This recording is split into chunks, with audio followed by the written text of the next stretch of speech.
Good afternoon, everyone, and welcome to the Redbird Educator series. I'm Dr. Deborah McPhee, Director of the Marion Jean Borg Center for Reading and Literacy. Thank you for being here. We are excited today to have Dr. Antonio Causarano from the Department of Special Education here with us to share his expertise in a presentation titled Writer's Workshop, Supporting Differentiated Instruction in the K-5 Classroom. Before I more formally introduce our presenter, I'll provide a quick outline for our hour together. The presentation will begin momentarily and last approximately 45 minutes. During the presentation, we encourage you to use the Zoom chat feature to post comments and interact with each other. If you have specific questions for the presenter, please use the Q&A feature. I will rejoin you after the presentation to facilitate a short Q&A with the presenter. Now let's get started. We are fortunate to have Dr. Antonio Causarano with us today. Dr. Causarano is an associate professor of education in the Department of Special Education here at Illinois State University. He teaches both graduate and undergraduate courses in literacy with an urban education design and courses in curriculum modifications for students with special needs and diverse learners. His scholarship focuses on the social construction of disability in children's books, self-study in teacher education, and differentiated instruction. He holds a PhD in language, literacy, and sociocultural studies from the University of New Mexico, a master's in special education, also from the University of New Mexico, and a master's in TESOL and bilingual education from the University of Findlay in Ohio. He has taught middle school language arts, science, and social studies in Albuquerque Public Schools. Before his appointment at ISU, Dr. Causarano was an associate professor in literacy at the University of Mary Washington, where he supervised pre-service teachers in schools in Central Virginia. He also gets involved in the communities where he lives by serving on literacy-related committees and working with nonprofit organizations like Smart Beginning and Head Start. Welcome, Dr. Causarano. Thank you so much. And I will start my webinar and my presentation today. First of all, I would like to acknowledge my doctoral students and grad assistant for supporting part of this webinar today. It was helpful to sift through the sources for the webinar, and so I would like to acknowledge his contribution as well. The agenda for today is going to be defining who diverse learners are and students with special need, overarching principle of writing, current research on writing, then moving to the gradual release of responsibility model, differentiated instruction.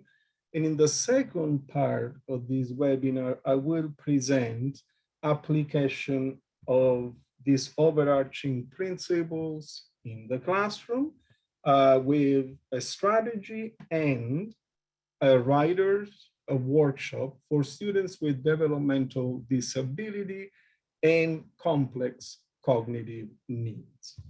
And after that, I will be more than happy to take your questions. So let's begin with diverse learners and students with disability.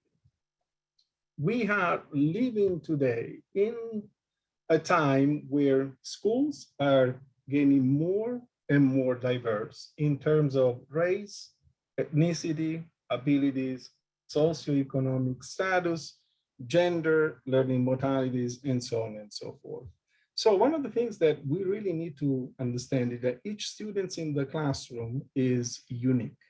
And as successful teachers today recognize how student diversity affects learning and creates a classroom in which diversity is celebrated and revered.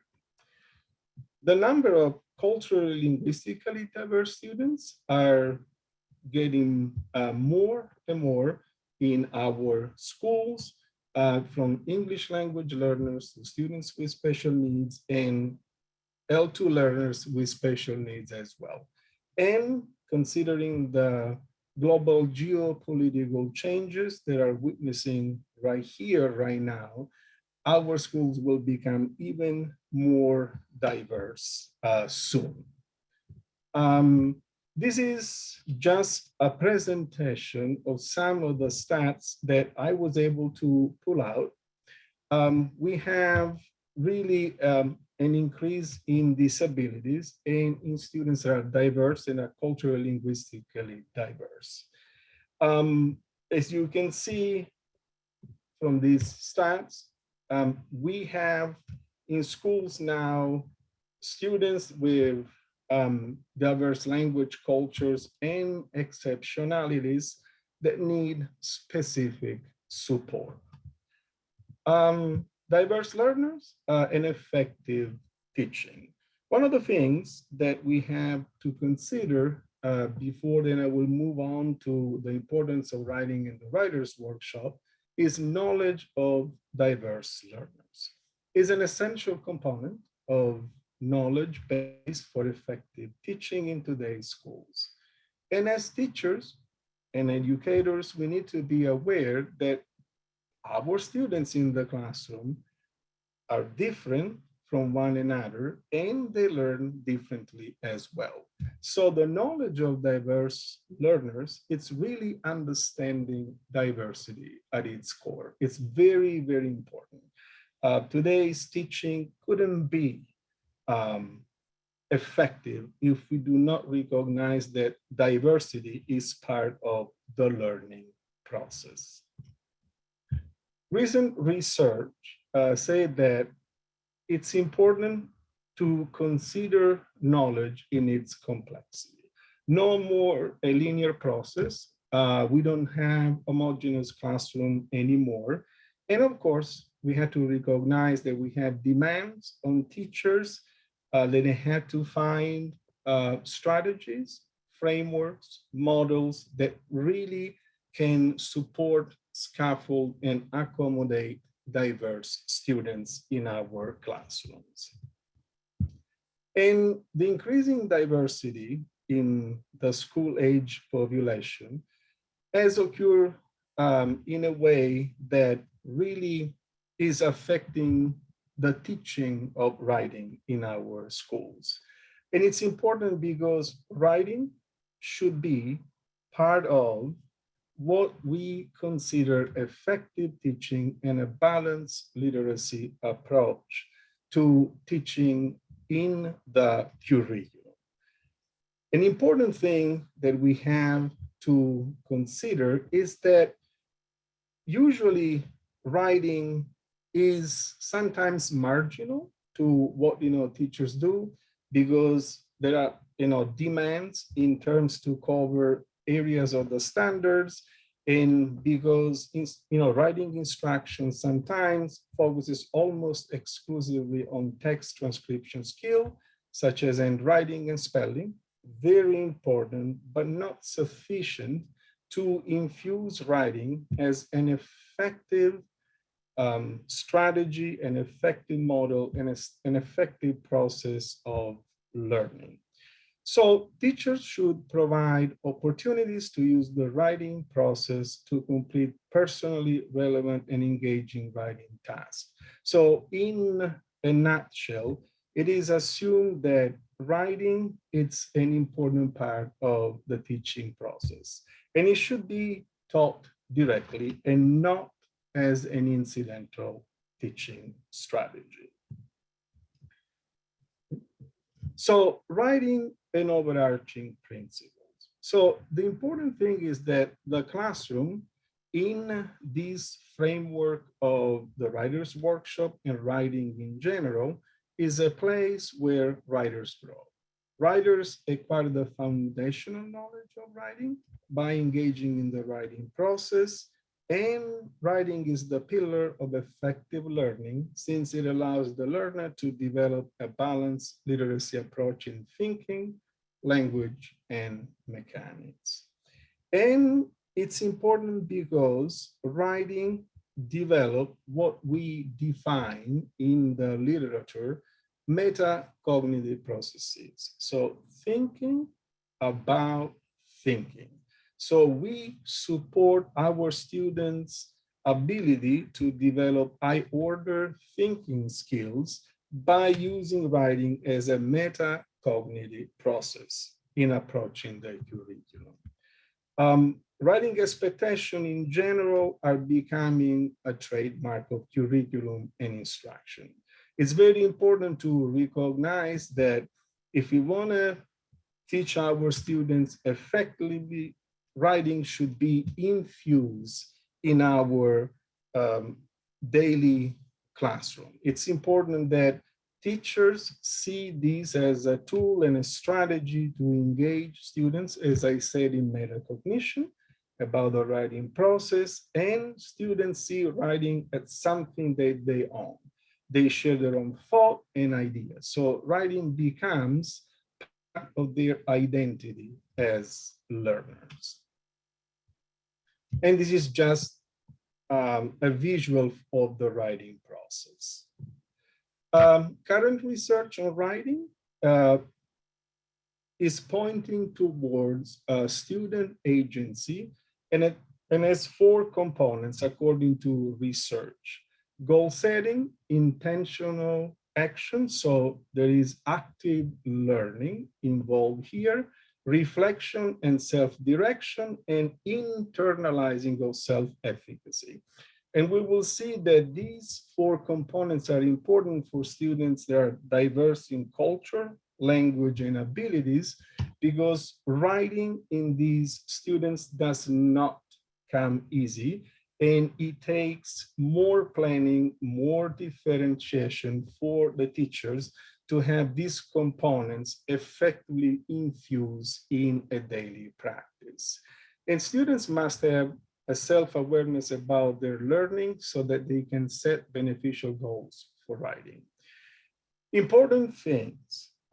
Writing is a thinking mode or a thinking on paper. It entails the ability of students to become independent writers and thinkers with systematic support and a gradual release of responsibility during the writing process. So as we will see shortly, there is a guided practice, but there is always the independent practice to complete tasks and to grow as learners. An interesting quote from Barnes claims that now more than ever before, students must be agents of their writing to build the capacity to communicate independently in a variety of contexts in our ever-changing world. So writing is really part of our culture and our identity. Now, the importance of writers' workshop for diverse learners and students with special needs. The writer workshops allow diverse learners and learners with special needs to make choice about the content of writing. So it becomes agency and even self-advocacy for students that want to learn the content of the curriculum more effectively. And it should be something important that the student wants to communicate. It's not just that the audience is the teacher, but we should think and go beyond that idea that the audience is just the teacher. We should really encourage our students to write for authentic purposes. And this allows the writer and the teachers to scaffold and differentiate the writing according to the student's background knowledge and writing abilities.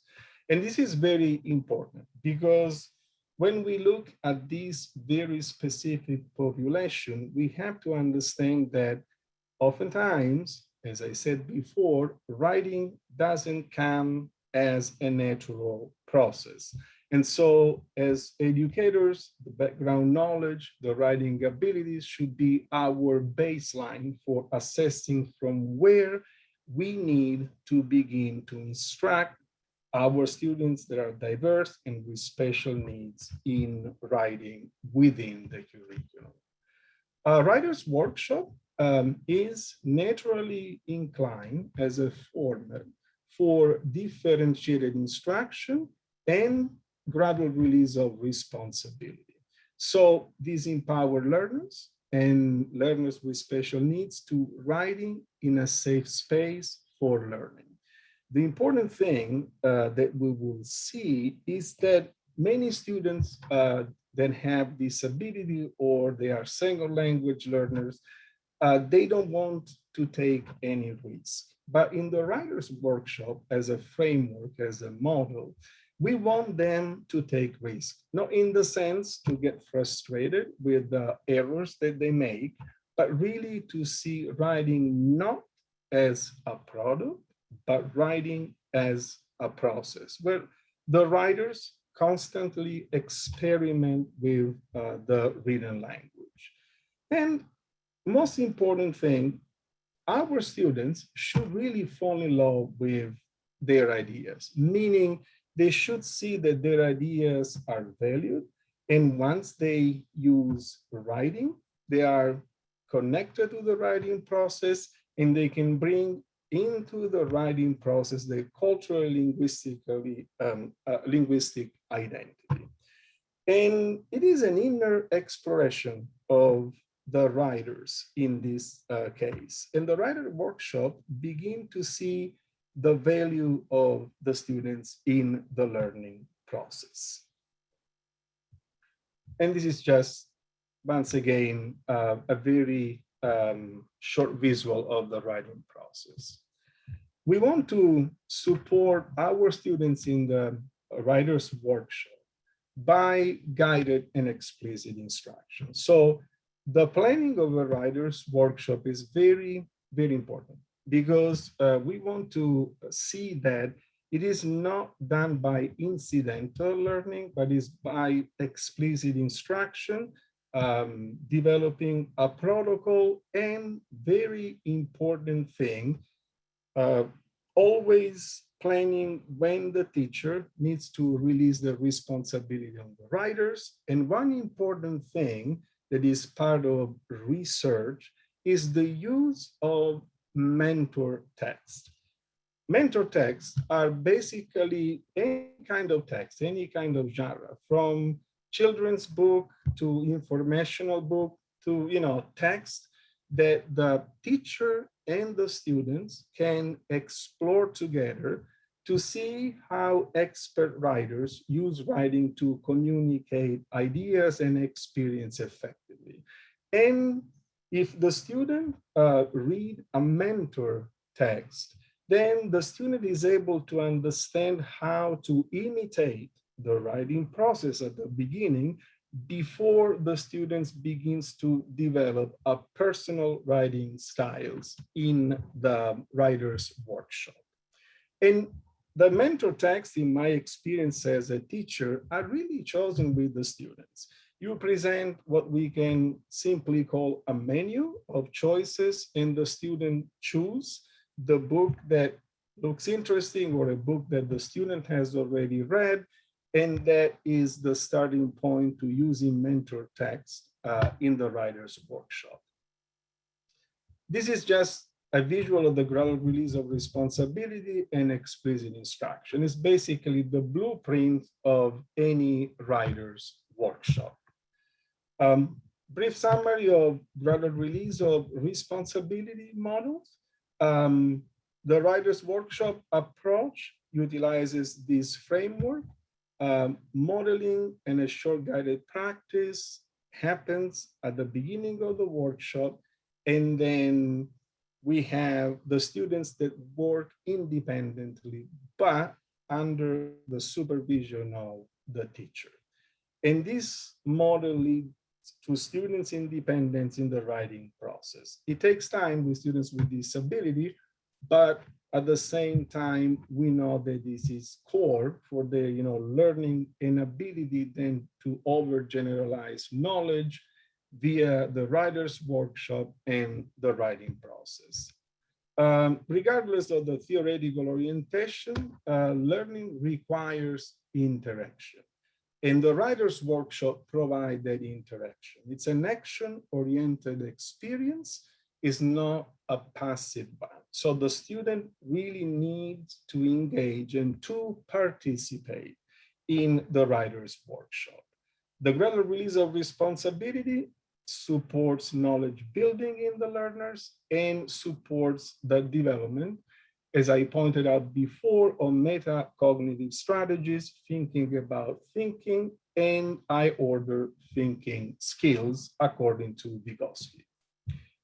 The core components means that the teacher gradually teaches the students, then eliminates the support, and it's more a facilitator of the writing process in this particular case. Differentiated instruction at writer's workshop. It's a very important thing to understand that when we talk about differentiating instruction in a writer's workshop, we are not talking about watering down the curriculum, but we are talking about finding ways to have our students that are diverse and students with special needs to access the curriculum with effective processes or effective strategies. And there are opportunities for teachers really to explore this with the students. Differentiation embodies the philosophy that all students can learn in their own way and in their own time. We had to consider the population of this webinar. We had to understand that many students come to us 2, 3 grade levels below the actual grade level they are placed in. So differentiating means that we always begin, and this is something important that I want to emphasize for students with special needs, from the IEP goals. Any writer's workshop that is done with students with special needs should really go back and look at the writing goals that are embedded in the IEP. It's very important because that is the blueprint, that's the matrix from where we will design our workshop and we will see the progress of the students. So the writing development and at the same time, the formative assessment that our students go through. And it starts with the students and the teacher. Differentiating instruction is really an exploration. It's finding a path that is just right for the learner. So there is no like one size fits all. It's really at the beginning a trial and error with the students. And once we know our students, we know our classroom, then we can proceed to design an effective writer's workshop. Teachers who differentiate assess the writer's readiness, talents, interests, and intrinsic motivation. And of course, the writer's performance.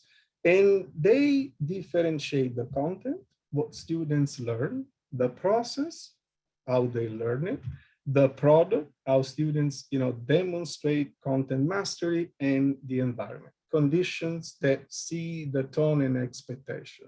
And as Tomlinson always points out in her research on differentiated instruction, she's the leading scholars in this area. In reality, we need to think about different learning spaces in our classroom. The way we arrange the learning space is very, very important to allow our students really to fully participate in this differentiated framework. The framework of a writer's workshop is based on 4 core components: connect, teach, active engagement, and link. So the connect is basically to situate or connect the new learning into the context of previous lesson. The teacher often begins by reminding students of the previous day works. The teachers explicitly explain the use of certain strategy that will be part of the writer's workshop for that day.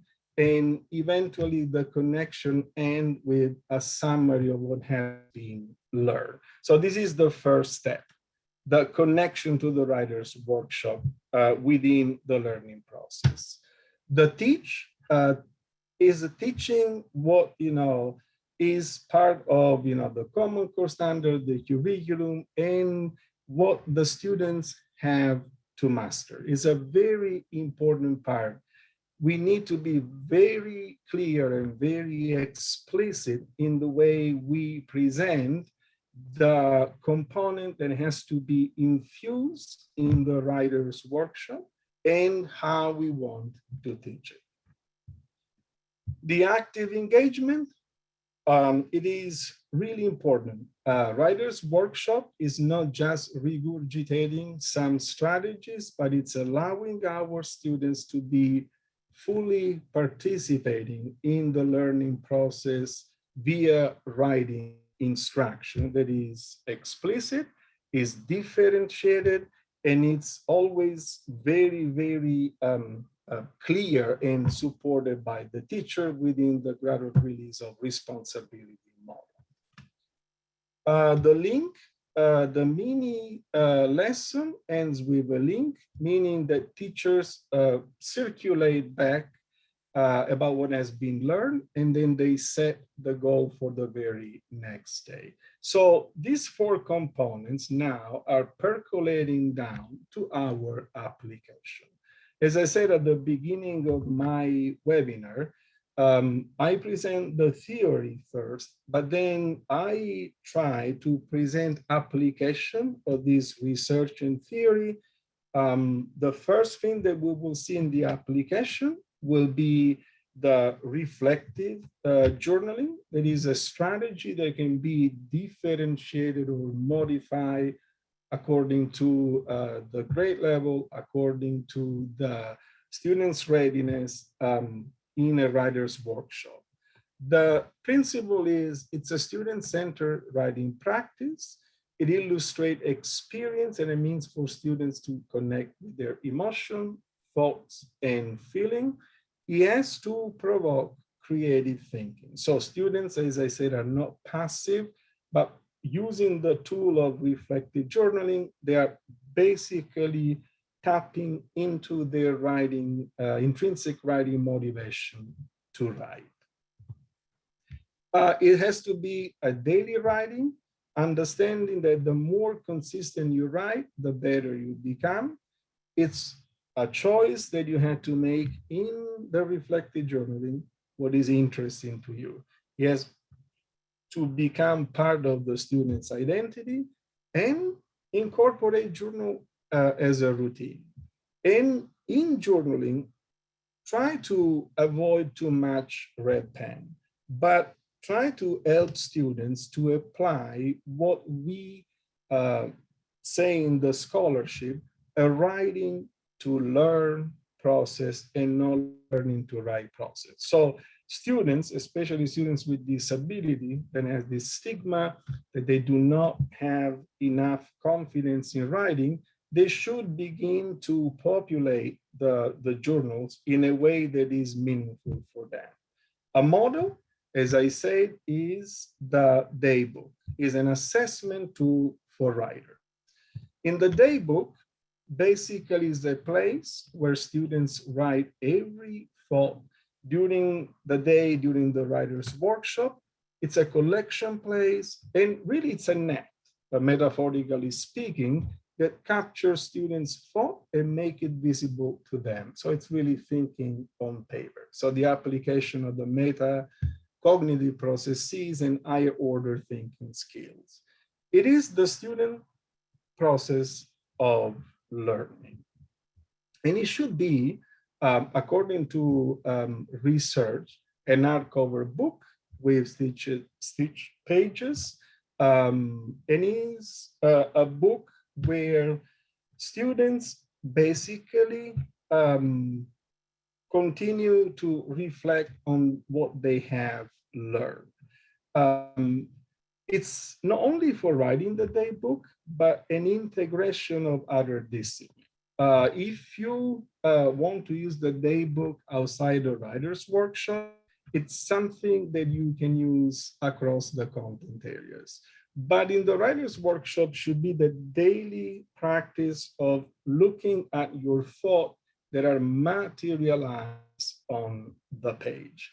And I say, please use the traditional way of writing, because I know that technology allows you to use computer in school, but penmanship and the development of fine motor skills for writing is extremely important for our students with disabilities and diverse learners.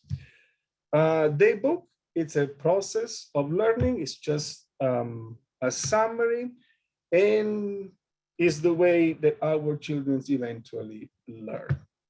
Students become writers when they write what they did not expect to write. So it's an epiphany in a sense. And it become really part of what we see at, as our classroom communities. Teachers, writers, and daybooks demonstrate what it means to write in a daybook. At the beginning, when you use this strategy, write with your students. They need to see what an expert writer does with a reflective journaling. And then, if you remember the gradual release of responsibility model, you allow the students to work independently with the same tool. So they have guided practice, explicit instruction, but at the same time, then they have the opportunity to slowly become more independent. And we become a community of writers in the classroom. Now I will present the modification of the STARM Enriched Writers Workshop for beginning writers with developmental disability and complex writing needs or cognitive needs. This is basically the format of a traditional writer's workshop, but with a design that specifically addresses students with developmental disability and students with complex cognitive needs. And it draws on research that is based on social development theory, so writing as an interaction, and on cognitivism and the learning theory of Jean Piaget. So the idea of acquiring knowledge, applying knowledge, and then generalizing knowledge. As I said, is a traditional writer's workshop in the format, 5-10 minutes for older students and 2 or 3 minutes for students at the beginning of the writing process. Take this so-called time with a grain of salt, because it depends on your students, it depends on their ability to focus. There are many variables that can, modify the time. Important thing that students choose a self-selected topic they want to write or talk about. And I say talk about because there are students that at the beginning, maybe they cannot write much according to the disability, but it's an important part of creating self-advocacy for students with developmental disability. And it's based on IP and the writing goals that you find in the IP. According to, Stearns and her research, this writer's workshop should really be aligned to what you already have inputted as writing goals in your IPs. Because in reality, these differentiated writer workshops needs to really support the writing goals that have already been discussed and then approved in the IP, because there are data that support that writing goal. So the writer's workshop in reality is a scaffolding tool in this specific sense. So what it looks like, you can use visual for students, like photo images from a variety of sources on photographs, school activities, magazine, and the internet. And at the beginning of the session of the writer's workshop, students with learning developmental disability need to use the communication devices that they are part of the writing goal in the IP. If in the IP they had to use an AAC tool, that should be infused in the writer's workshop. And that become part of their writing experience. And if students need more support before they can choose the writing topic, the teacher should facilitate this process. Another thing, the mini lesson, it's important that students can choose their own topic, self-selected, because this process is intended to take advantage of students' background knowledge and to foster their intrinsic motivation to write. So the background knowledge is extremely important here. You are not just giving them something to write out of nowhere. They should be able to really become part of the writing process by making specific choices about what they want to write and give you the rationale. A student can use the same self-selected process for extended periods of time. Sometimes the entire school year is perfectly fine. After students choose their topics, they begin to write by using the specific tools, as I said, that are really specifically put in the IEP. And these will reinforce the writing every day and will reinforce the self-awareness of the students that writing is meaningful and writing is important for their learning. The mini lesson, as I said, just to give you an example, can be for the very young grades, just a picture, just one word, and then with the help of the teacher, the students begin to communicate and to work on one word.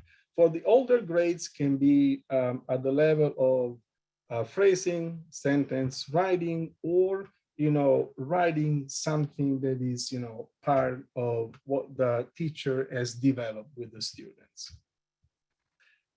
It's an important thing that we have to consider, that we need to use different tools to engage our students. And this is part of what we need to see when we work with this specific population.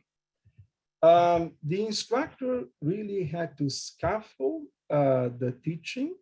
The students' IEP goals should be always part of that blueprint in this modified framework. And one important thing, collaboration with other professionals in the school.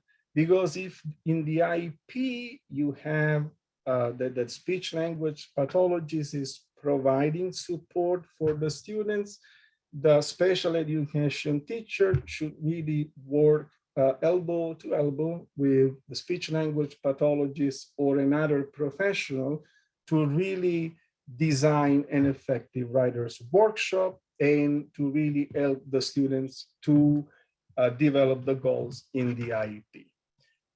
Understanding that this is an important part of the individual learning of the students. Assessing the capability of students and then learning about the writing development and provide eventually after systematic support, exemplary example of writing, and try to really help students to see that what they are doing is part of their effective way of accessing the curriculum. This is just a summary of what I was talking about. And one important thing is assisting with home to school transfer of personal experience. So the students should see that there is, well, his or her background knowledge is validated, and there is a transfer of information. There is something that the students see that is part of the learning process in a way that is active. There is effectiveness, and at the end, there is basically a progression or maturation of the students instead of a regression. Coordinating with individual student support, monitor the progress of the students, and change if the strategy, at a certain point, the strategies does not work anymore. So it's really a trial and error. And it's really something that we need to really understand, that these are not one size fits for all. And the STARN study really demonstrate that effective design is the most important thing. And then what you have to change, well, that's going to be perfectly fine if there are other things that you discover working with your students that are effective and support the writing process. We should formatively assess the students in their progress, and we should be able then to really make an informed decision if something is working, something has to be modified.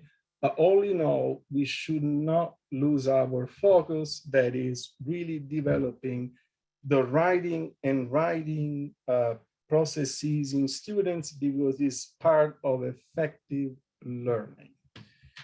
In conclusion, written expression is a huge part of life inside and outside schools.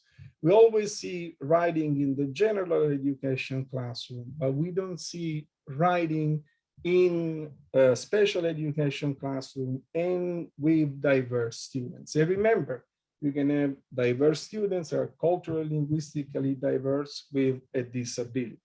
And if you think and you project these students in their adult life, writing is going to be 90% of the way they are going to interact with the community, the workplace, and so on and so forth.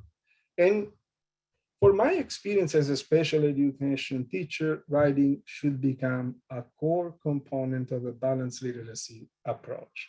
Because if you put writing aside or in a corner, well, I think from my experience in the research that I have done so far, that effective learning cannot take place. I say thank you, and I am ready to see if there are any questions.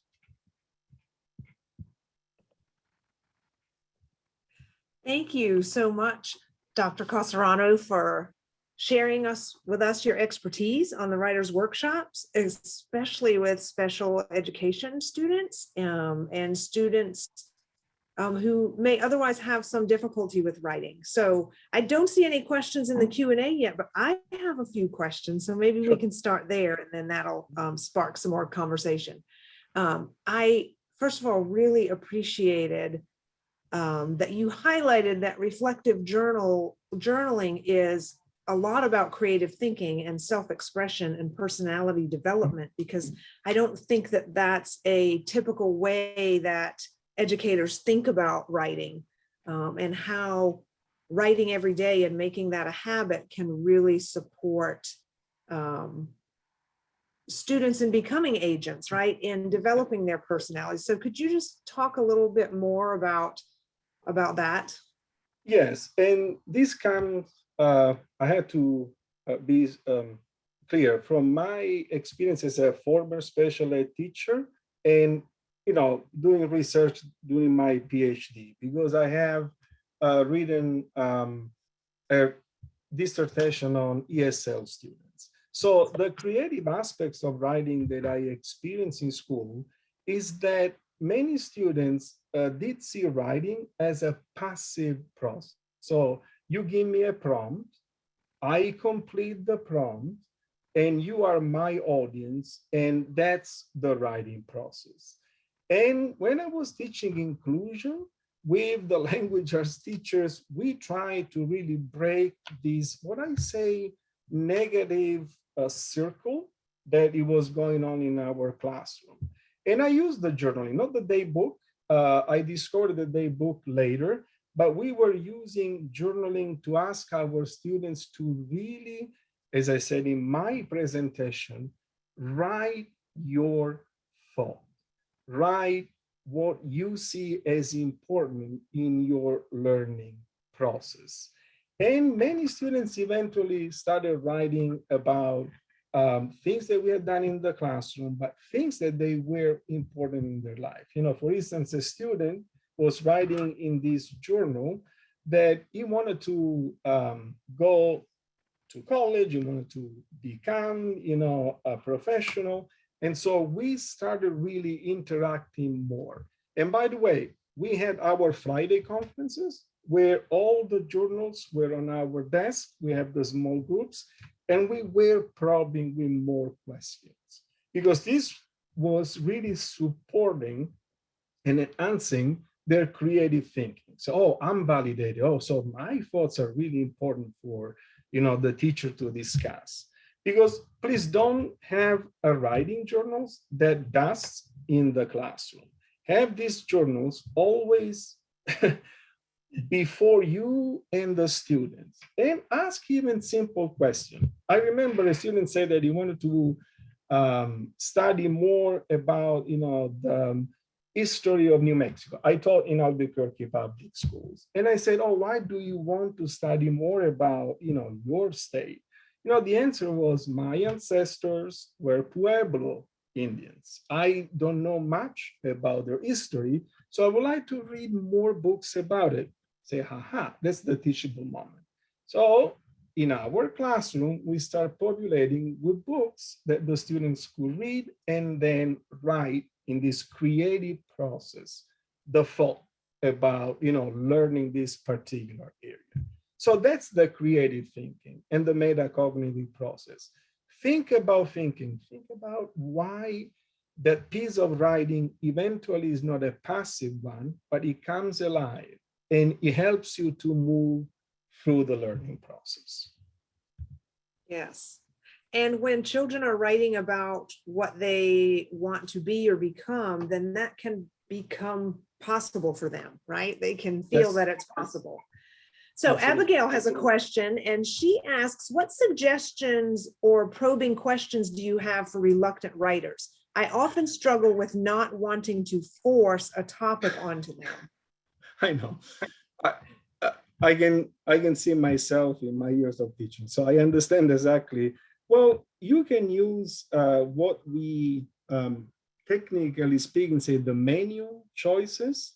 So at the beginning, if you want to discuss interest in the students, and interest cannot be at the beginning just in writing. So ask the students, so what is your interest? The students can say, oh, I'm interested, let's say, I'm saying something very silly, baseball, or I'm interested in, you know, history of, like, you know, motorcycles, something like that. So write down what the interests are, and then create a very simple menu of 5, 6 choices and ask the students, see, we were discussing these choices, you know, a couple of days ago.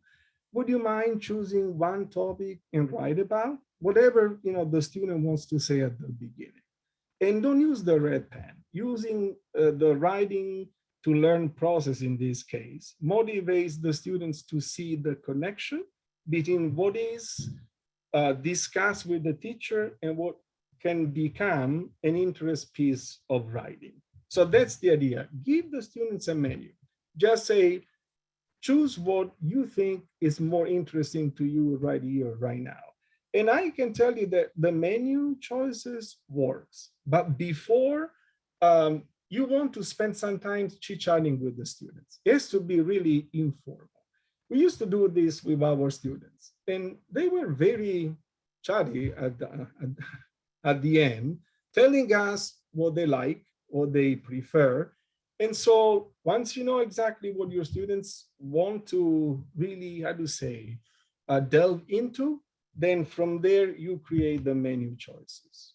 And the students chooses, and believe me, it's a spark, because once they see that that's a fun process to choose from, checking the boxes, you can then push them a little bit more to explore another topic. So it's an incremental process, but create a very simple menu of topics that the student likes to discuss and then writes eventually.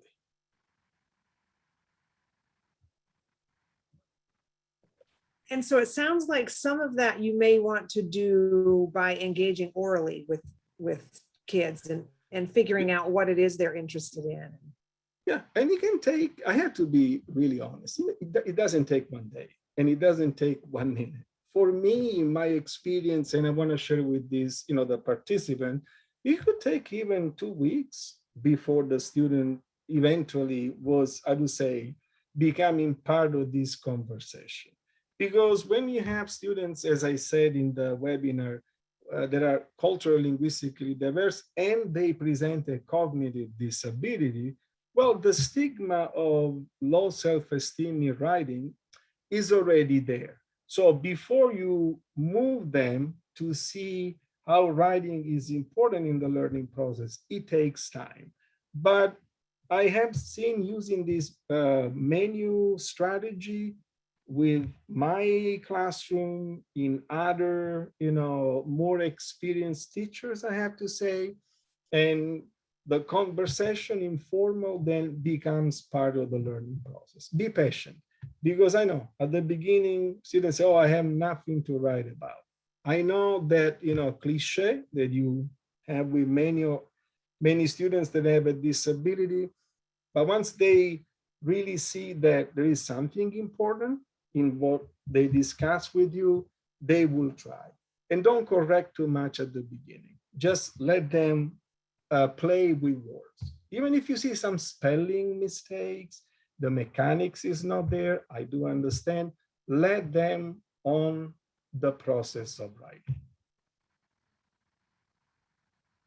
I was just going to follow up with that because I have heard you say a few times, no red pen, stay away from the red pen. And we all remember having our writing red penned up a little bit, and it doesn't feel good, right? Yeah, well, I am a second language learner. My native language is Italian. So I had to learn English. And the old way was always checking the mistakes and the errors.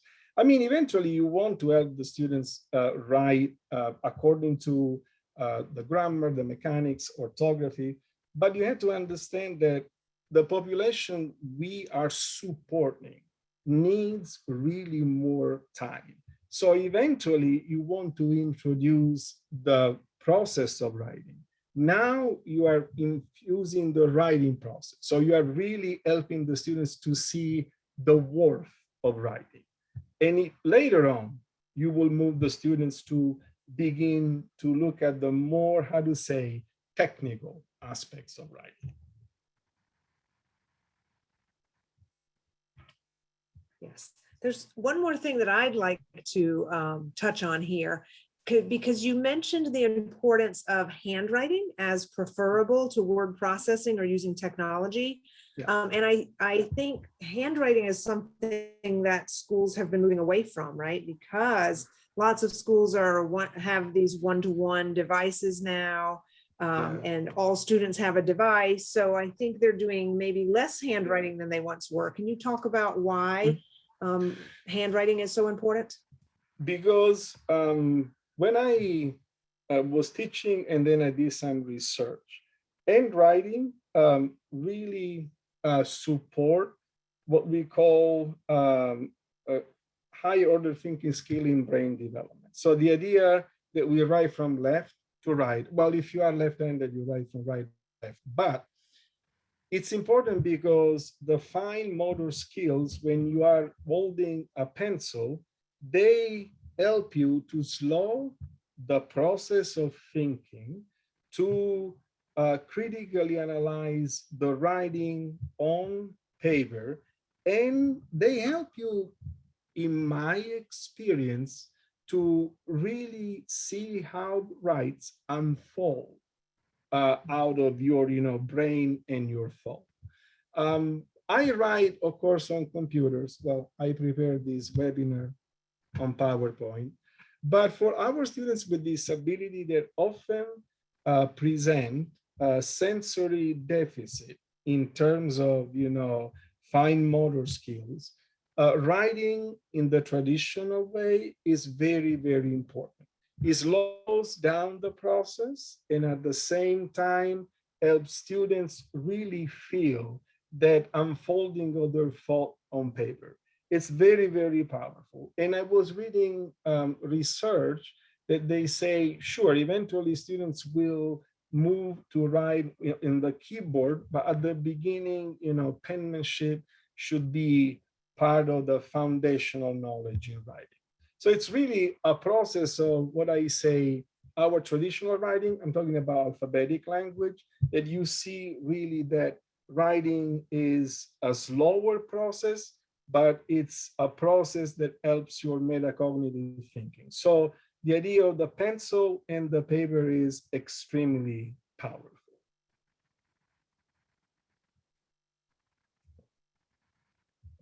Thank you.